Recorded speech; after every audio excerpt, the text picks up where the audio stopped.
In 2016, the world's fastest wooden roller coaster was born. Lightning Rod at Dollywood in Pigeon Forge, Tennessee is one of the craziest wooden roller coasters ever created. Manufactured by the now famous Rocky Mountain Construction, aka RMC, this coaster features some of the most intense coaster maneuvers out there. Lightning Rod has been on my bucket list for quite some time, and last weekend I finally had the chance to buckle in and take a spin. It was hard not to build up excitement for my first ride when you see the launch lift hill to start the ride and the incredible quad down finale. Now, the coaster community buzzes over this ride, with some even saying that it is the best coaster created by RMC, including better than Steel Vengeance. So, did this coaster live up to the hype? Well, let's get into my review of Lightning Rod.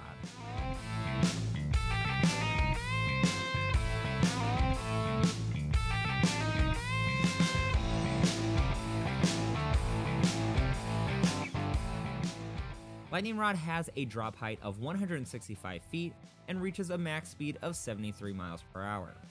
Lightning Rod has a unique way it starts the ride. Instead of using a traditional chain lift system, the ride uses a LSM launch, catapulting riders up to the top of the ride at 45 miles per hour. The coaster mainly focuses on speed and ejector airtime, which is most prominent during the famous quad down section, a series of airtime moments during the descent down the mountain towards the station. Alright, so let's get into the layout of the ride. Like I mentioned earlier, Lightning Rod starts out with an incline launch. The acceleration seems much faster on the ride versus what you see from off-ride. You really have no time to think once you hit the launch, as your journey just suddenly begins. It's obviously not as aggressive as launches on Max Force or even Thunderbird, but definitely enough to initiate the adrenaline. Once you get to the top, you crest over what you think is the first drop, but really it is a mini drop before the giant 165-foot plunge. The mini drop didn't have as much airtime with it, but the major drop provided some tasty floater air. I still think the first drop on other RMCs like Outlaw Run or Goliath at Great America are much better.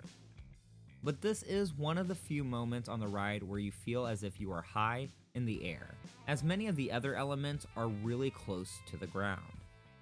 Okay, up next is the massive wave turn. It's like a mix of floaty air with sideways hang time. It's such a weird but amazing sensation that you don't get on other coasters. It almost feels like you are gliding through the air sideways.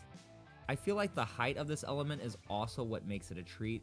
Again, this and the first drop are one of the few elements that go high up in the air. After this, you dive under the return track and into a twisted wave turn. This part is snappy and much more aggressive than the first larger wave turn.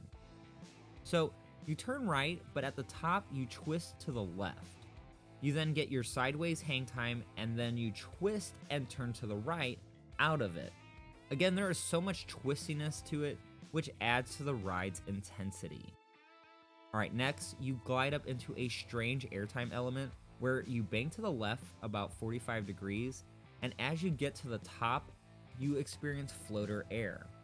Then, suddenly that floater air transitions into ejector air. This is one of the most surprising and, in my opinion, the strongest moment of Lightning Rod. The airtime is just intense and sustained, and being banked just adds such a crazy dynamic. Definitely my favorite moment of the ride. I know you're probably thinking it was a quad down, but no, this floater air into ejector air moment was really sick in my opinion. After this, you hit a mini camelback, which delivers your RMC quick ejector airtime, very similar to the straight hills on Outlaw Run. You then turn to your right out of this hill, which actually has some unsuspecting and sudden laterals, and then you go up into the quad down. And from this point to the brake run, you are absolutely flying across the track. The speed is relentless over each hill. Now, the airtime on the quad down. Obviously, I had high expectations for this moment of the layout. It's all I've heard about since this coaster opened. It is the signature element of Lightning Rod.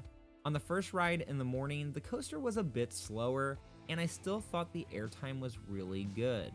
Not Storm Chaser violent, but still high quality. Then I rode it at night, and the pacing had picked up quite a bit, and the quad down was powerful. The quad down gives you strong pops of that ejector airtime 4 times in rapid succession, with each airtime moment faster and more intense. The night rides certainly show me why there was so much hype on the quad down. Next, you have this underrated speed hill under the brake run.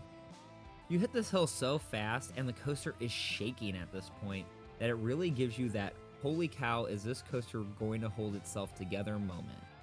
This would have to be my second favorite moment of the ride, as it is unbelievably intense. Finally, you have this giant upward 180-degree helix that exits into the final airtime generating hill and down into the brake run.